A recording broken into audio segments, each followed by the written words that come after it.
Canalopatías. Clasificación. Las canalopatías son enfermedades genéticas por mutaciones en los genes que codifican los canales iónicos determinantes del potencial de acción, alterando su función. Pueden dar lugar a arritmias malignas y muerte súbita.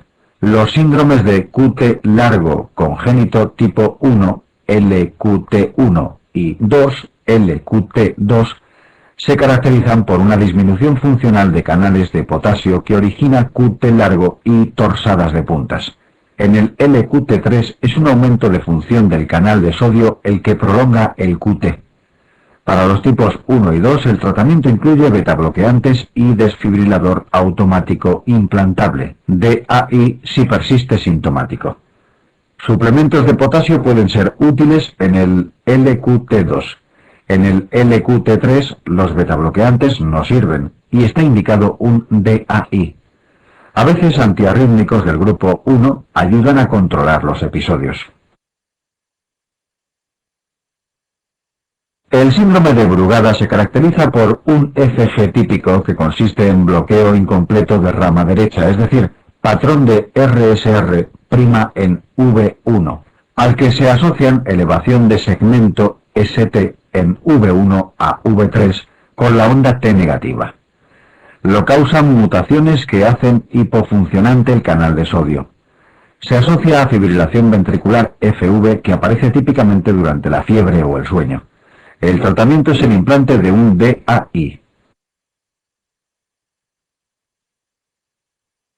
QT corto lo producen mutaciones que hacen hiperfuncionantes a canales de potasio, acortando la repolarización de la célula y el QT.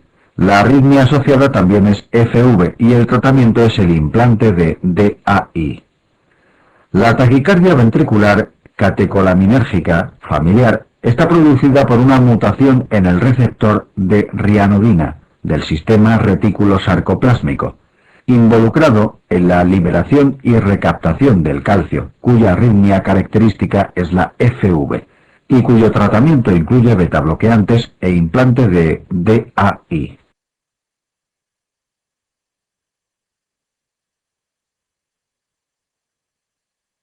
Electrocardiograma.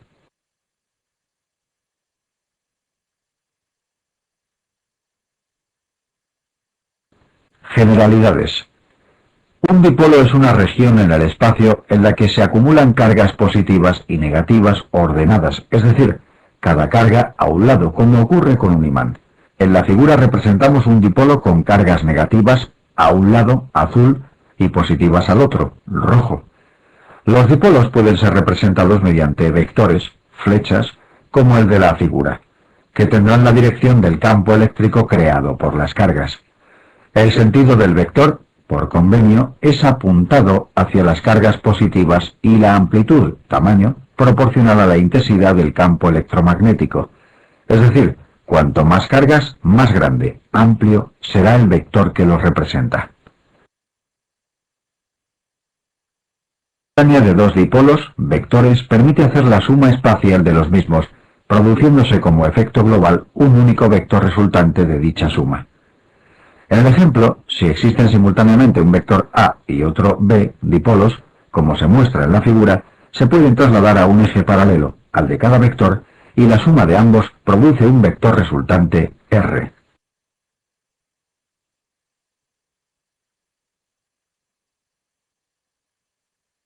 Registro eléctrico. Al haber movimiento de iones positivos en la célula miocárdica del exterior al interior durante la despolarización y del interior al exterior durante la repolarización, los potenciales de acción cardíacos producirán dipolos eléctricos que pueden ser registrados con un electrodo, que los inscribe en un papel con movimiento continuo, habitualmente a 25 milímetros por segundo. Los electrodos exploradores funcionan a modo de una cámara de cine que mira los vectores que se forman en el corazón desde diferentes puntos de vista. Los vectores que se acercan al electrodo explorador producen una deflexión, onda positiva, que será más alta cuanto más intenso sea el campo eléctrico, más grande sea el vector, y cuanto más directamente apunte al electrodo. Los vectores que se alejan del electrodo explorador provocan una deflexión, onda negativa, con idénticas características, más profunda cuanto más grande sea el vector y cuanto más se aleje del electrodo. Los vectores dipolos perpendiculares producen una deflexión isodifásica. Primero se acerca, positiva, y luego se aleja, negativa, o al revés. Dipolos, situación de reposo, el sistema marca una línea isoeléctrica, ni hacia arriba ni hacia abajo. En el ejemplo, un vector azul, en un plano determinado, el plano de la pantalla, producirá las ondas más o menos que se representan junto a cada electrodo explorador, círculos rojos, que miran dicho vector en el mismo plano desde diferentes perspectivas.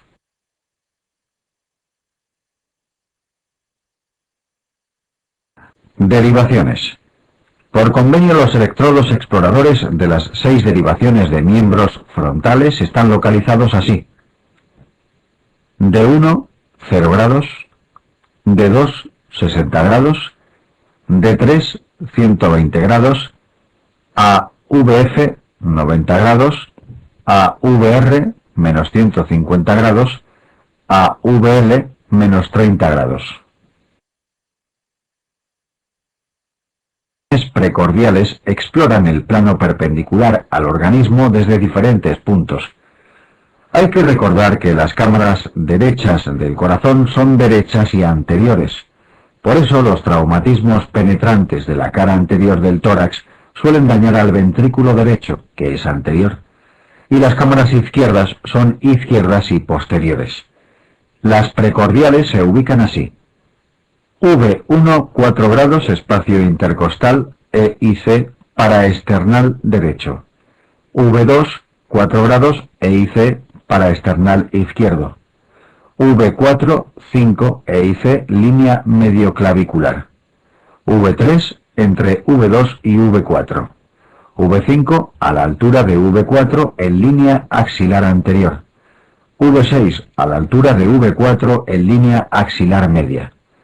Estas que hemos descrito son las derivaciones habituales en un ECG de 12 derivaciones, pero en ocasiones especiales se emplean otras precordiales como V7 a la altura de V4 en línea axilar posterior, V8 a la altura de V4 en línea medioescapular, V9 a la altura de V4 en línea paravertebral, V3R igual que V3 pero en hemitórax derecho, V4R igual que V4 pero en hemitórax derecho.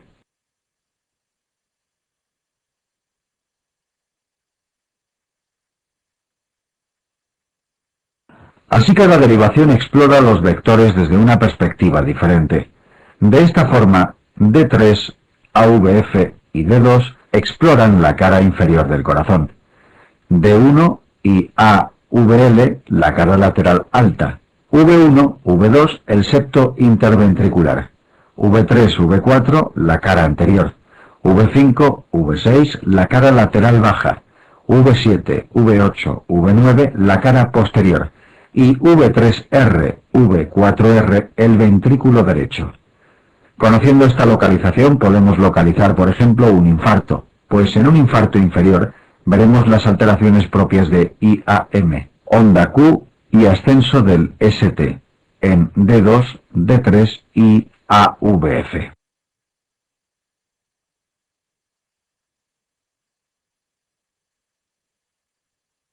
Despolarización auricular. Miremos por ejemplo la derivación D2 a 60 grados. En situación de reposo no hay movimientos de iones en el corazón, luego no hay dipolos y existe una línea isoeléctrica. Cuando haya despolarizaciones y repolarizaciones se forman dipolos que producen ondas en el ECG. Cuando el impulso nace en el nodo sinusal, se despolarizan las células marcapasos, y eso se transmite a las células contiguas a través de las uniones GAP. En esas células entra una gran cantidad de sodio durante la fase cero del potencial de acción, por lo que hay un déficit relativo de cargas positivas en el exterior de la célula, se ha ido el sodio hacia adentro, por lo que se forman muchos pequeños dipolos entre una célula despolarizada, su exterior es negativo, y la contigua, que aún no se ha despolarizado, su exterior es aún positivo, como se muestra en la figura, con muchos vectores pequeños que nacen desde el nodo sinusal.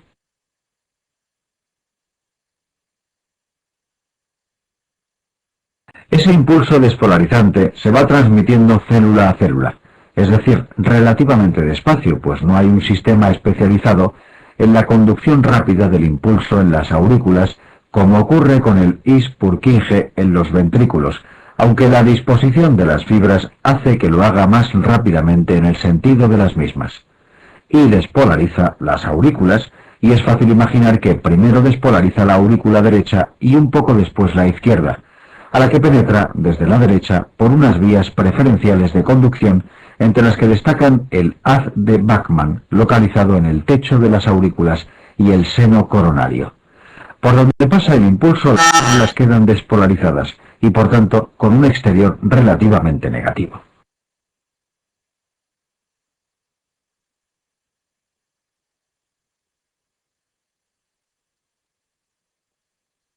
Onda P. Es fácil imaginar que el vector resultante de la despolarización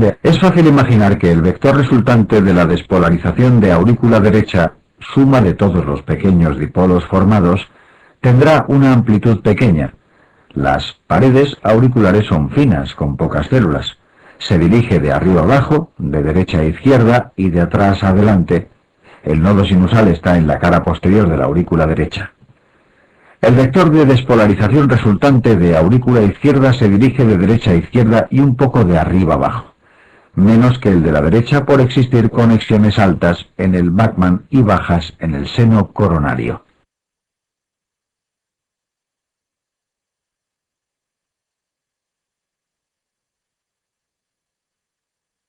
De ambas aurículas se representa en amarillo. En derivación de 2 veremos un vector que se acerca al electrodo y produce una onda positiva.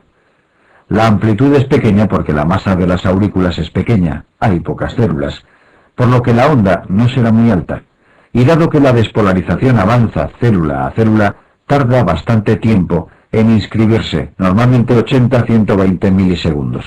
Esa onda de despolarización auricular es la P.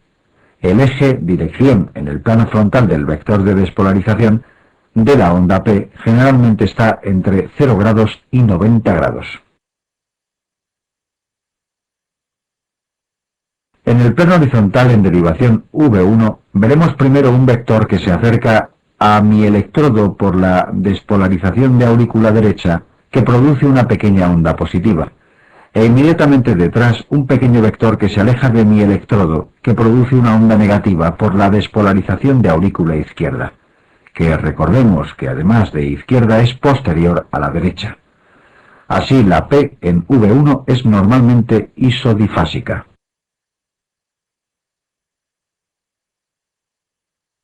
Despolarización ventricular, plano frontal. El impulso despolarizante no puede pasar de aurícula a ventrículo por estar aislados por el esqueleto fibroso del corazón.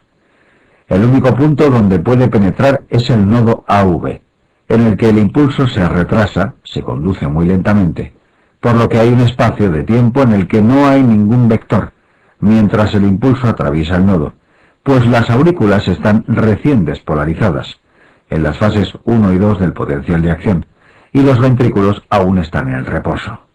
Por eso existe el segmento PR que es isodifásico.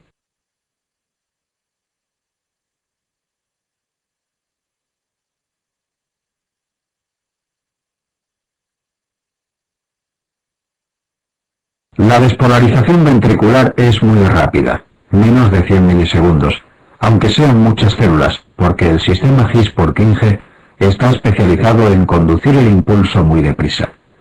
No obstante, no es todo simultáneo, sino que sigue un orden. Después del nodo, el impulso atraviesa el His, llega a sus ramas, y desde la rama izquierda hay conexiones con el septo interventricular izquierdo, lo que inicia su despolarización de izquierda, donde está esa rama, a derecha, originando un pequeño, pocas células, vector de despolarización septal, azul, que se aleja de D2, produciendo una pequeña onda negativa. Inmediatamente después, el impulso recorre las ramas y el Purkinje, produciendo la gran despolarización de la mayor parte de la masa ventricular desde las regiones medias. Dado que hay muchas más células, más masa en el ventrículo izquierdo que en el ventrículo derecho, el vector resultante rojo va de arriba a abajo, igual que las ramas, y está desviado hacia la izquierda y hacia atrás, donde está el ventrículo izquierdo. El B2 produce una rápida, por viajar deprisa por el sistema especializado de conducción, y alta, por tener muchas células, muchos dipolos y mucha amplitud, onda que se acerca al electrodo, positiva.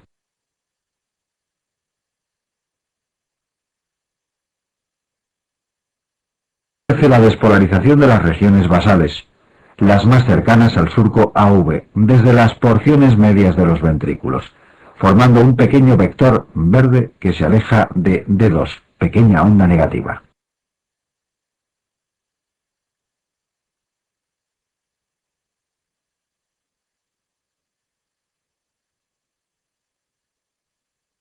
Despolarización ventricular, plano horizontal.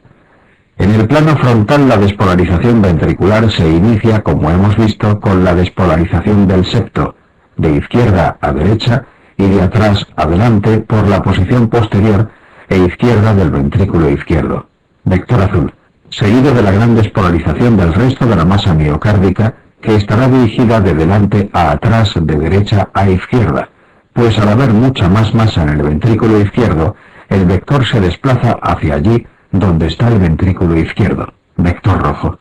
Por eso, en V1, el complejo de despolarización ventricular tiene una pequeña onda positiva inicial, se acerca, seguida de una gran onda negativa, se aleja, y en V6 una pequeña onda negativa, se aleja, inicial, seguido de una gran onda positiva, se acerca. Al ir progresando en las precordiales desde V1 hasta V6, se produce una transición en la que el complejo pasa de ser predominantemente negativo en V1 a predominantemente positivo en V6. Entre V3 y V4 se produce la transición, son más o menos isodifásicos, por ser perpendiculares al gran vector de despolarización ventricular, rojo.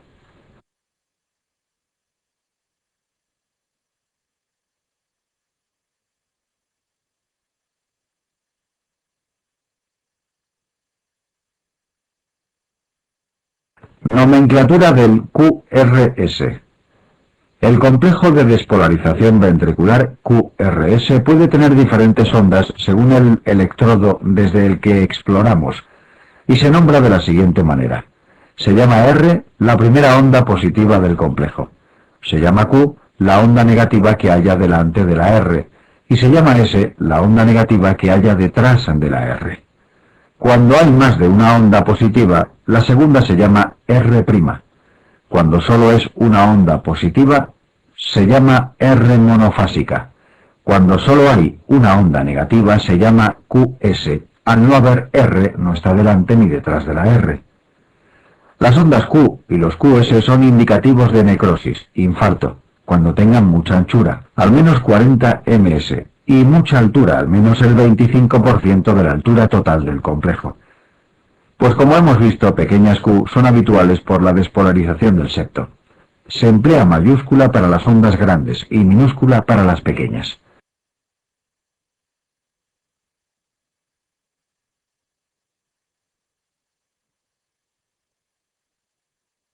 En la figura hay varios ejemplos de nomenclatura. El complejo RSR' en derivación V1 es típico del bloqueo de rama derecha. La comunicación auricular tipo ostum secundum, el síndrome de Brugada y la displasia arritmogénica de ventrículo derecho. La onda epsilon es como una R' que aparece en esta enfermedad.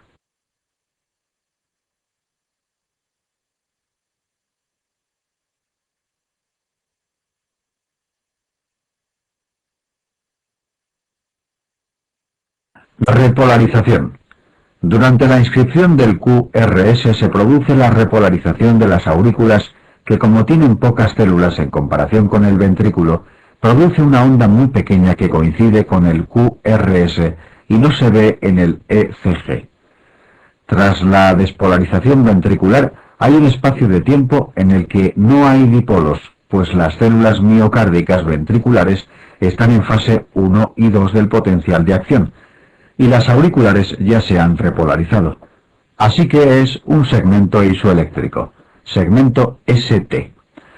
Después comienza la repolarización ventricular que acontece inicialmente en el epicardio, desde donde progresa hasta las porciones medias de la pared del miocardio ventricular, donde las células, llamadas células M, tienen un potencial de acción más largo que el epicardio, por lo que son las últimas en repolarizarse. Realmente también empieza un poco antes en el endocardio que en la zona media de la pared ventricular.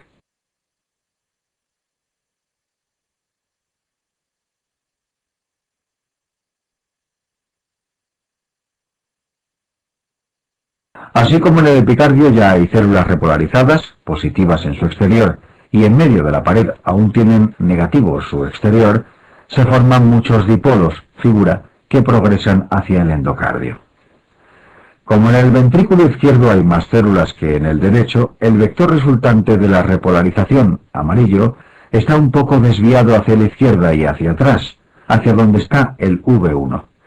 Este proceso tiene lugar lentamente, célula a célula, por lo que la onda que aparece tiene una duración prolongada en el ECG.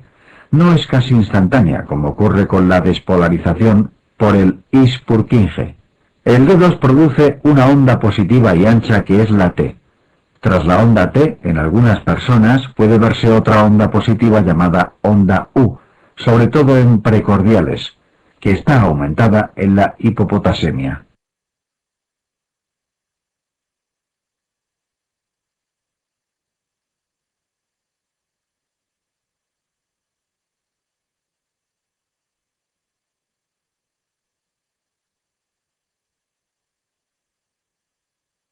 Ejes.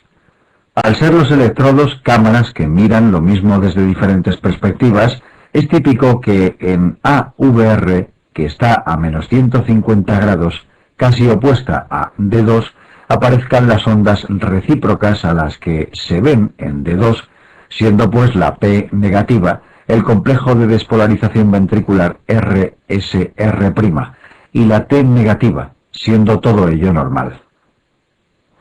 El eje es la dirección y sentido en grados del vector principal de despolarización o repolarización. Como hemos ido viendo, el eje de la P, el de QRS y el de la T están dirigidos de arriba abajo y desviados hacia la izquierda, considerándose normales los valores entre 0 grados y 90 grados.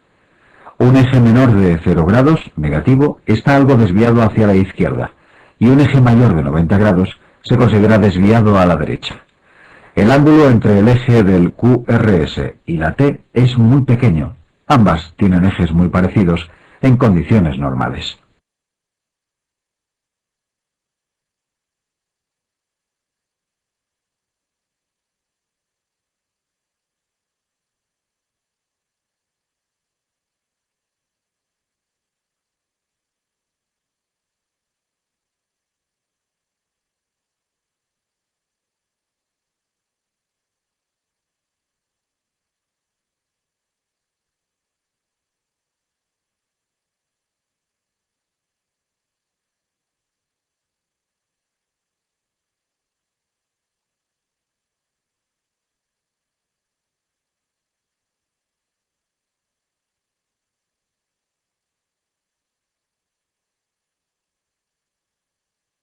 Las hipertrofias o crecimientos de cavidades pueden desviar el eje hacia su lado. Por ejemplo, en un crecimiento del VD, el eje del QRS se puede desviar hacia la derecha. Hay muchas más células en el VD. Los bloqueos de rama no suelen desviar el eje, pero los hemibloqueos de los fascículos de la rama izquierda sí. Así, un hemibloqueo anterior desvía el eje hacia la izquierda, menor de menos 30 grados, y el hemibloqueo posterior hacia la derecha, mayor de 90-120 grados.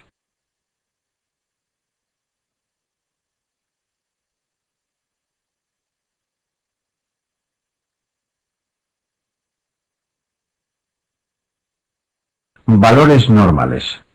Ya hemos ido viendo la forma y altura normal de cada onda. Los tiempos, la anchura, se muestran en el esquema. La onda P dura menos de 3 cuadraditos, 3 milímetros. 1 milímetro igual 40 ms. El intervalo PR, que incluye la onda P y el segmento isoeléctrico PR, dura entre 3 y 5 cuadraditos. El QRS, menos de 3 cuadraditos. Cuando dura más de 120 ms, se habla de QRS ancho.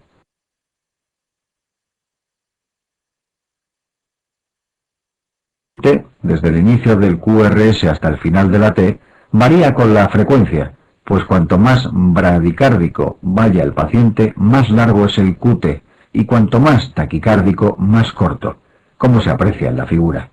Por eso existen fórmulas para corregir el QT a la frecuencia cardíaca, Bassett.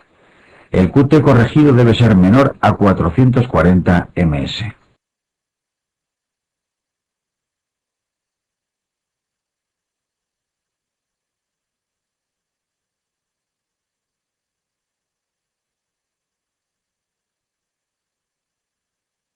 Crecimientos auriculares. El ECG no diferencia la hipertrofia de la dilatación, por lo que se habla de crecimiento de cavidades cardíacas. Las mejores derivaciones para ver la onda P son D2 y V1. Al crecer una aurícula, el vector de la misma tendrá mayor amplitud de lo normal, por lo que se aprecia un aumento en la altura de la parte de la onda P que se corresponde con esa onda. Así, en el crecimiento de la aurícula derecha crece la parte inicial de la onda P, que en D2 toma un aspecto picudo, P pulmonale. En V1 es muy alta la parte inicial positiva de la onda.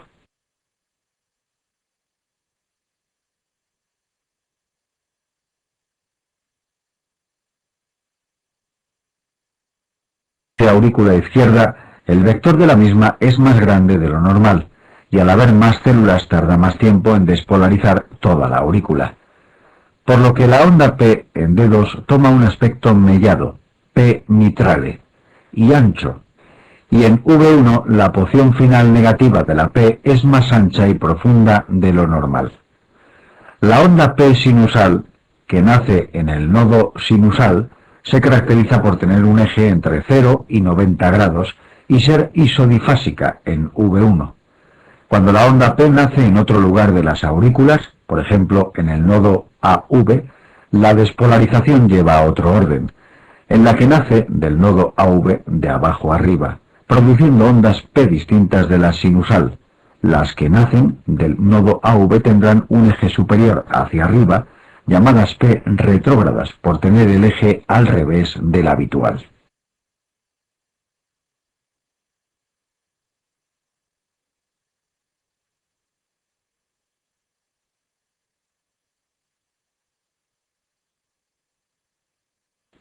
Crecimientos ventriculares. El crecimiento de VD producirá un aumento en el número de células del VD, lo cual desvía hacia el VD, hacia la derecha y hacia adelante, el gran vector de despolarización ventricular, representado en la figura en amarillo. En rojo está en la posición teórica normal. Así pues, el eje suele ser derecho, mayor de 90 grados, y en precordiales, al apuntar hacia V1. En esa derivación, en lugar de ser un complejo predominantemente negativo, es predominantemente positivo con una R mayor que la S. Este es el clásico crecimiento de VD o tipo A. Existe un tipo C, propio del cor pulmonale, en el que se hipertrofia el tracto de salida del VD, que produce un eje indeterminado. Los complejos son isodifásicos en todas las derivaciones frontales. La sobrecarga ventricular derecha, por ejemplo, en la embolia pulmonar, puede producir estas alteraciones y el clásico S1Q3T3, S en D1, Q y T negativa en D3.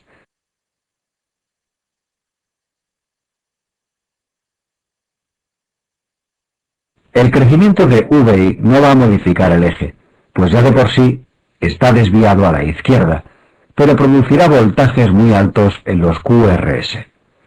Hay varios criterios de voltaje para determinar si existe crecimiento del VI, como el de Sokolov, el de Cornell, pero todos son muy poco específicos por lo que en la actualidad la prueba de elección para demostrar crecimientos es la ecografía. Los crecimientos ventriculares alteran la repolarización produciendo un ST descendente y generalmente onda T negativa en precordiales derechas en el crecimiento o sobrecarga de VD y en las izquierdas en el de VI.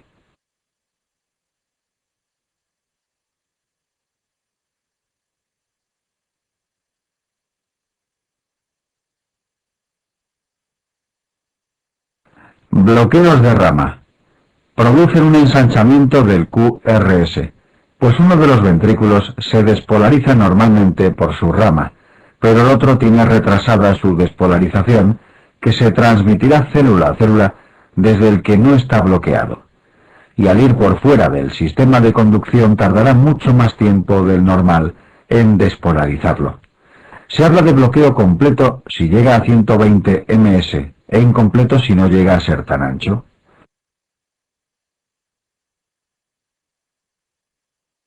La derecha no afecta la porción inicial de la despolarización septal, que depende de la rama izquierda, y por lo tanto solo altera las porciones finales del QRS, produciendo una onda S no muy profunda. El VD tiene poca masa. Al final del QRS en D1 y D2 se aleja, y una onda R' ancha en V1. Se acerca a V1 la tardía despolarización del VD. Así aparece RSR' en V1. El bloqueo de rama izquierda altera la despolarización inicial del septo, desaparece la pequeña Q septal en D2 y produce un QRS ancho con ondas predominantemente negativas, QS o QR en V1 y predominantemente positivas en V6 con frecuentes melladuras, RSR' o R monofásica.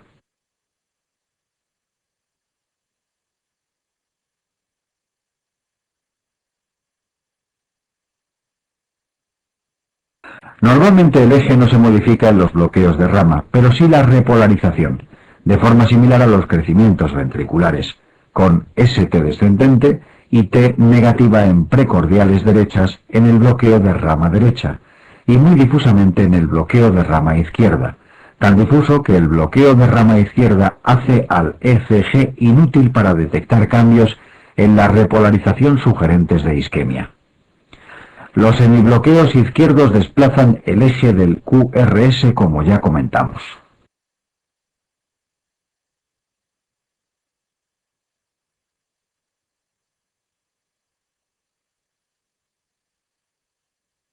Alteraciones de la repolarización. El ST y la T son muy sensibles a casi cualquier anomalía produciéndose cambios, descenso del ST o ascenso del mismo, negativización de la T, ondas T picudas, alargamiento del QT, ante muchas circunstancias, de las que ya hemos comentado los crecimientos ventriculares y los bloqueos de rama.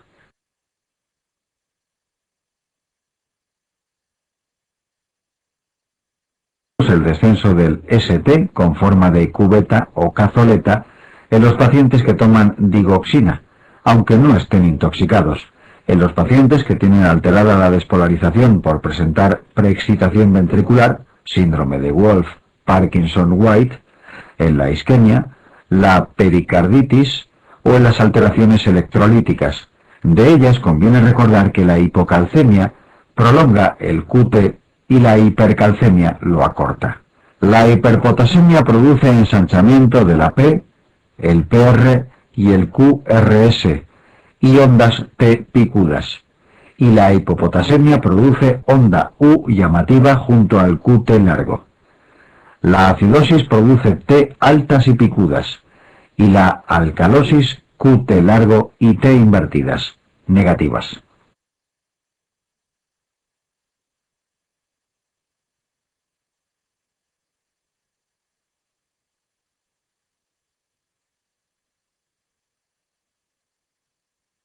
Isquemia miocárdica. La isquemia puede alterar la despolarización cuando produce necrosis apareciendo ondas Q patológicas, pero lo más sensible a la isquemia es la repolarización ST-T. El subendocardio está más expuesto al daño isquémico, dado que las coronarias son epicárdicas.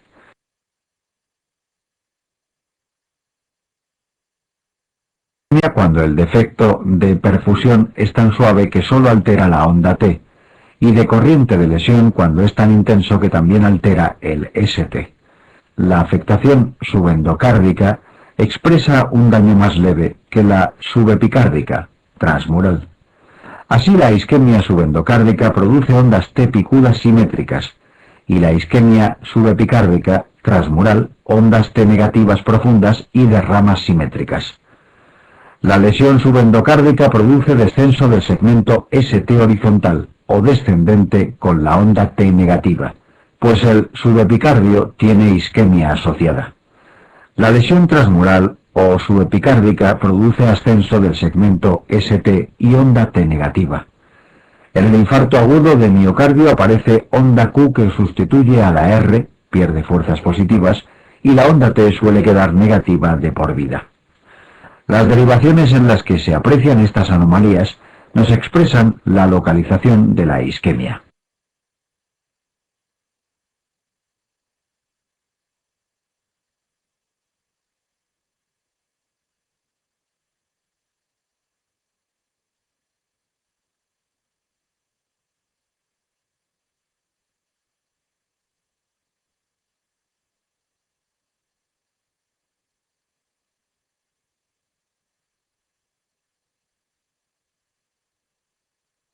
Determinantes de la presión arterial. Generalidades. La presión arterial está determinada por las resistencias vasculares periféricas y el gasto cardíaco. Las resistencias vasculares periféricas expresan el grado de vasoconstricción o vasodilatación que presentan las mismas, de forma que cualquier sustancia que produzca vasoconstricción va a aumentar la resistencia del sistema vascular al paso de sangre y la presión arterial. Las arteriolas, que tienen una gruesa capa muscular, son los principales responsables. Los vasodilatadores producirán una disminución en la resistencia al paso del flujo sanguíneo y, por tanto, de la presión arterial.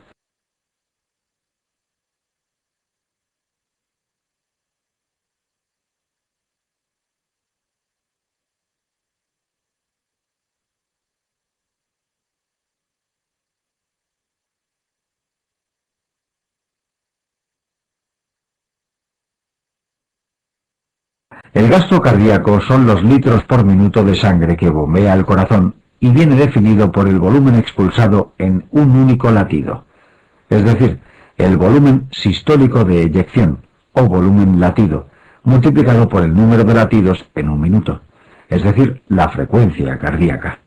Aumentando la frecuencia cardíaca aumentamos el gasto cardíaco dentro de unos límites fisiológicos y aumentando el volumen latido también.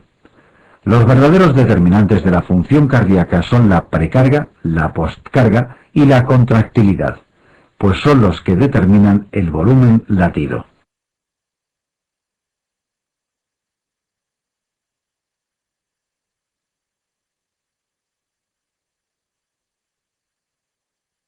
Contractilidad. La contractilidad o inotropismo la determina la masa contráctil, de forma que a mayor masa, mayor volumen latido. Así, la hipertrofia del músculo cardíaco produce un aumento en el volumen eyectado. La presencia de infartos con cicatrices fibrosas en las que se pierde el músculo produce una disminución del inotropismo. Igualmente, fármacos con propiedades inótropas positivas, como la digoxina o los derivados simpático-miméticos, y negativas, como los betabloqueantes, verapamil, diltiazem o la mayoría de los antiarrítmicos, pueden afectar de forma positiva o negativa respectivamente a la contractilidad. El calcio intracelular también aumenta la contractilidad por aumentar su disponibilidad para la unión entre actina y miosina. La hipoxia y la acidosis que aparecen en la isquemia producen una disminución en el inotropismo.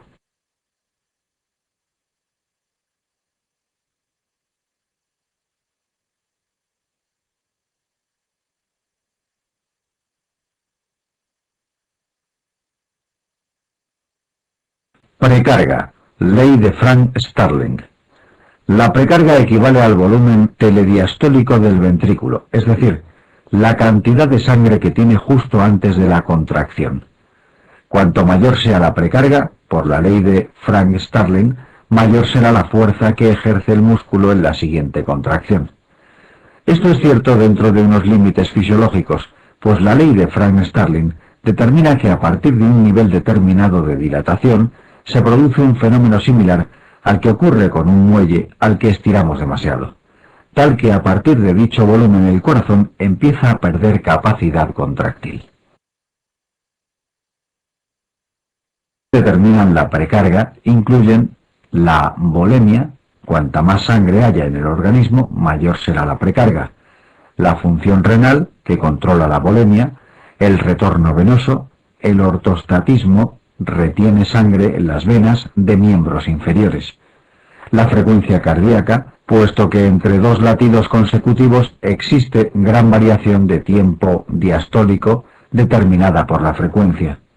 Esto implica que a frecuencias bajas hay un periodo diastólico largo en el cual se puede precargar mucho el ventrículo, mientras que cuando hay taquicardia, el tiempo diastólico es tan corto que cae la precarga y por eso el volumen latido.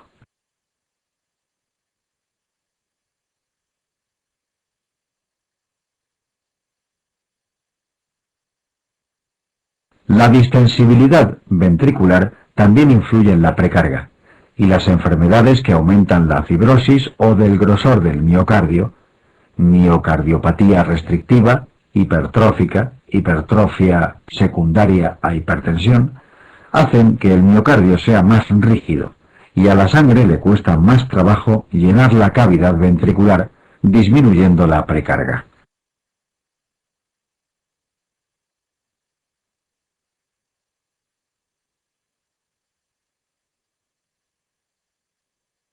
Precarga, contracción auricular. La función auricular es importante para determinar la precarga. Al final de la diástole, la aurícula se contrae para inyectar sangre dentro del ventrículo. Casi el 80% del total de la sangre que entra en los ventrículos lo hace porque el ventrículo aspira sangre desde las aurículas por medio de su relajación activa que consume ATP. En telediástole, la aurícula contribuye al llenado mediante un último empujón que consigue introducir el 15-20% del total de la precarga.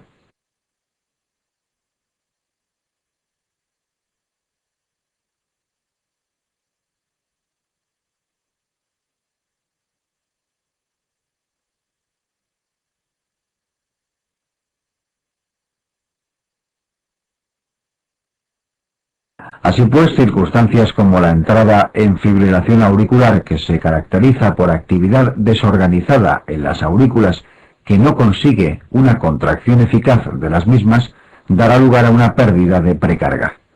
Si el paciente sufre una de las enfermedades en las que hay una disminución en la distensibilidad ventricular, al perder la contribución de las aurículas, la precarga cae drásticamente, pues ésta depende más de lo habitual, hasta el 40%, de la contracción auricular, pudiendo provocar inestabilidad hemodinámica al paciente.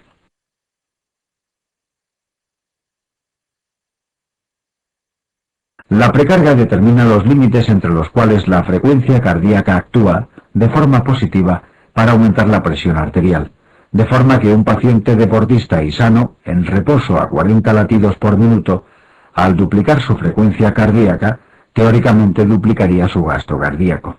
Sin embargo, si aumentamos mucho su frecuencia cardíaca, acortaría tanto el tiempo de diástole que se podría llegar a producir una contracción ventricular casi en vacío, con escaso volumen latido. Por eso, al aumentar la frecuencia no siempre aumenta el gasto cardíaco, sino solo dentro de límites fisiológicos.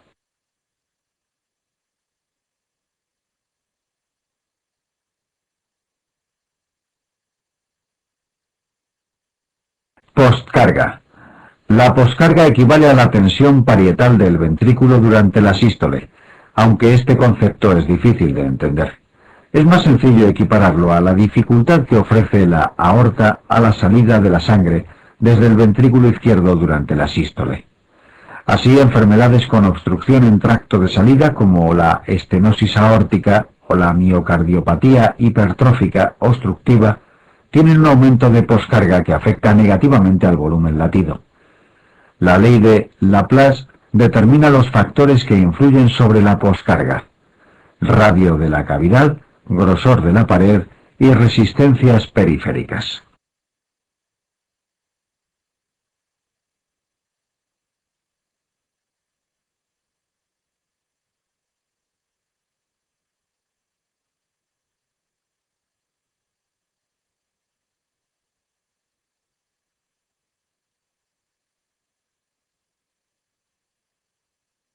El aumento en las resistencias periféricas por vasoconstricción también determina un aumento en la poscarga, una disminución del volumen latido y del gasto cardíaco, efecto que contrarresta el aumento directo de la presión arterial que produce.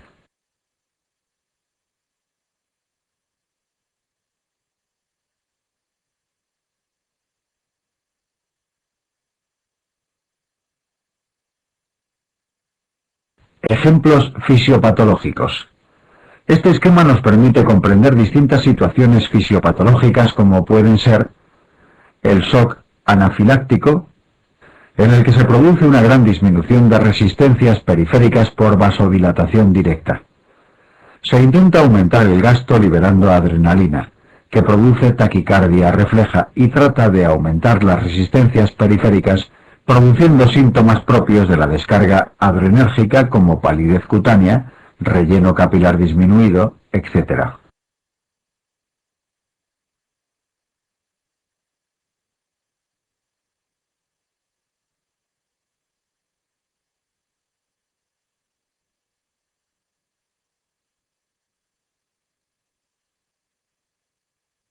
En una hemorragia masiva se produce una disminución del retorno venoso y la volemia, y va a disminuir la precarga, afectando negativamente al gasto cardíaco que se trata de compensar con una descarga adrenérgica que aumente de la frecuencia cardíaca, contractilidad y resistencias periféricas. En una taquicardia ventricular rápida se acorta mucho el tiempo diastólico, lo que provoca una disminución de precarga y gasto cardíaco que conlleva hipotensión y riesgo de hipoperfusión tisular.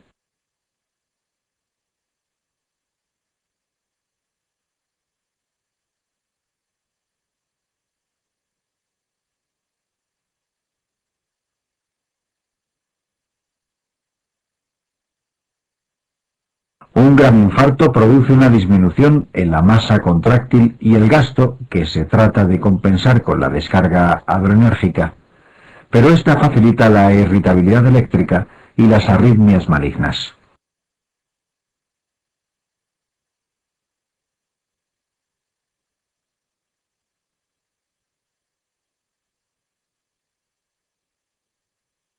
Receptores adrenérgicos. Subtipos. La adrenalina estimula diferentes receptores adrenérgicos con efectos diversos. La presencia de niveles altos de catecolaminas mantenidos, como ocurre en la insuficiencia cardíaca, produce un efecto de down regulation, que hace disminuir el número de receptores expresados en la membrana. El receptor alfa 1 tiene un efecto predominantemente vasoconstrictor en arteriolas periféricas. El alfa 2 es un receptor presináptico que sirve para el autocontrol o autorregulación de la liberación del neurotransmisor.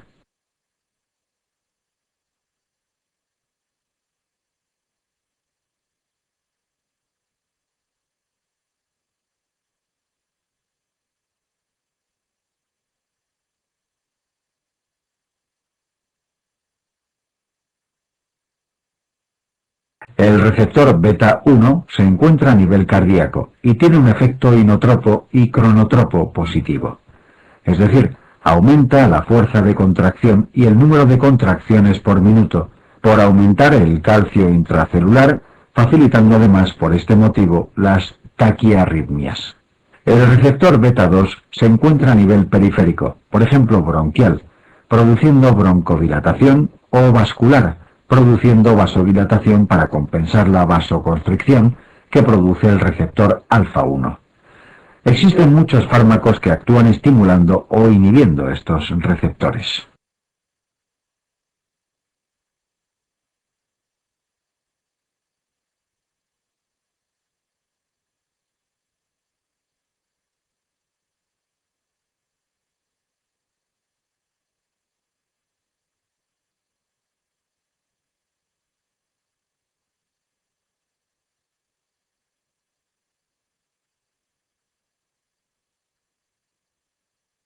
SOC. Definición. El SOC es un síndrome caracterizado por una disminución de la perfusión tisular por debajo de las demandas metabólicas. Si se mantiene la situación, acabará provocando disfunción de órganos y tejidos. Generalmente se activa un mecanismo de compensación, como una descarga adrenérgica, con aumento de frecuencia y contractilidad cardíacas, vasoconstricción cutánea y muscular para derivar la sangre hacia órganos vitales, etc. Inicialmente son beneficiosos, pero si se mantienen, acaban resultando perjudiciales.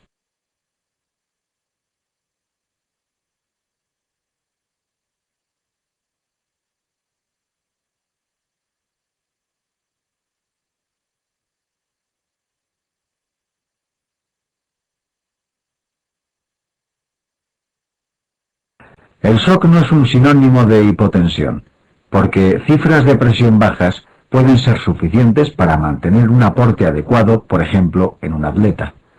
El diagnóstico de SOC precisa de hipotensión, de signos de hipoperfusión periférica como frialdad y palidez de extremidades, con aspecto moteado, relleno capilar lento, acidosis metabólica, y además de disfunción orgánica secundaria a la hipoperfusión como disminución del nivel de conciencia por afectación del sistema nervioso central, oliguria por afectación renal, etc.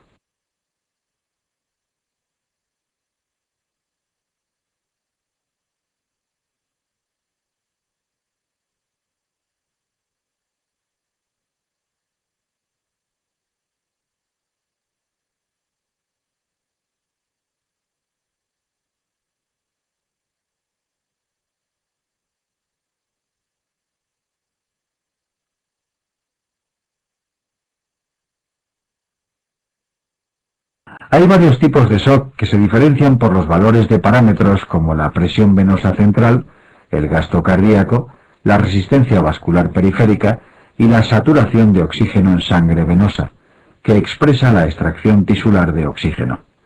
No obstante, estas diferencias son útiles solamente durante fases iniciales, puesto que con frecuencia en fases avanzadas, los pacientes presentan simultáneamente varias formas de SOC con patrones hemodinámicos en ocasiones opuestos, lo que dificulta su diagnóstico y manejo clínico.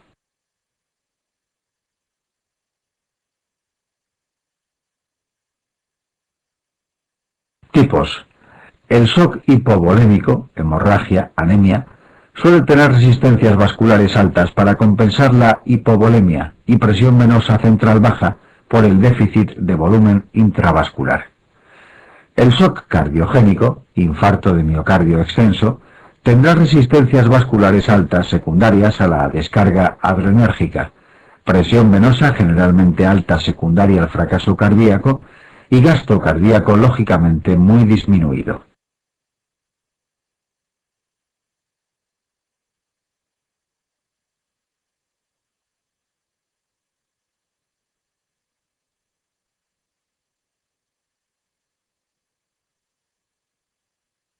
El SOC obstructivo ocurre en situaciones taponamiento, neumotórax a tensión, que dificultan la función diastólica del corazón.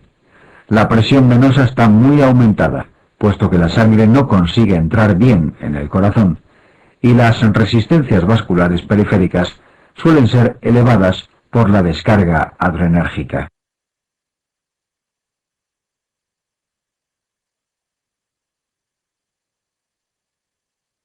El SOC séptico se puede diferenciar en dos fases.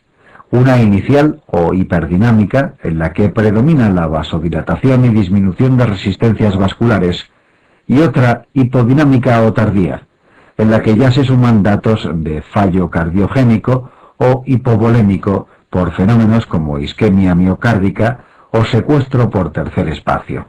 El shock anafiláctico está provocado por una intensa vasodilatación con disminución de resistencias vasculares y disminución de presiones venosas y gasto cardíaco acompañantes.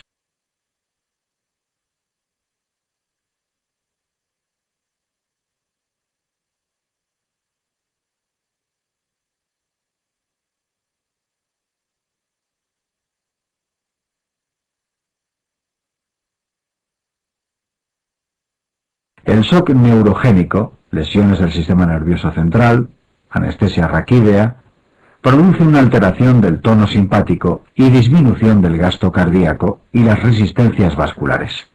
El shock séptico, neurogénico, anafiláctico, tóxico o asociado a endocrinopatías, insuficiencia suprarrenal aguda, se engloban en el denominado shock distributivo, puesto que el fenómeno inicial es una distribución periférica inadecuada del gasto cardíaco, que puede ser normal o incluso elevado en fases iniciales.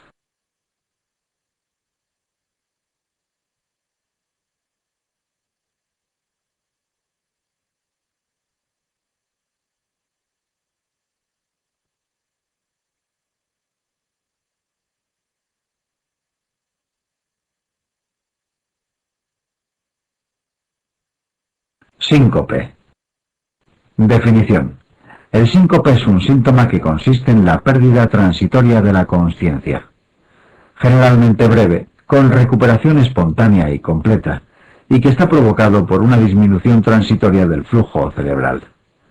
Con frecuencia el paciente nota síntomas premonitorios como debilidad, mareo, zumbido de oídos, sudor frío, fotopsias, pero a veces están ausentes y el síncope provoca caída. Presíncope es la sensación inminente de síncope, sin llegar a perder la consciencia. Así, no son verdaderos síncopes las caídas casuales, la cataplejía, los accidentes isquémicos cerebrales transitorios, la epilepsia, las intoxicaciones, la narcolepsia, ni las pérdidas de consciencia psicógenas o endocrino-metabólicas como por hipoglucemia, hiperventilación, pues no son provocados por una disminución transitoria del flujo cerebral global.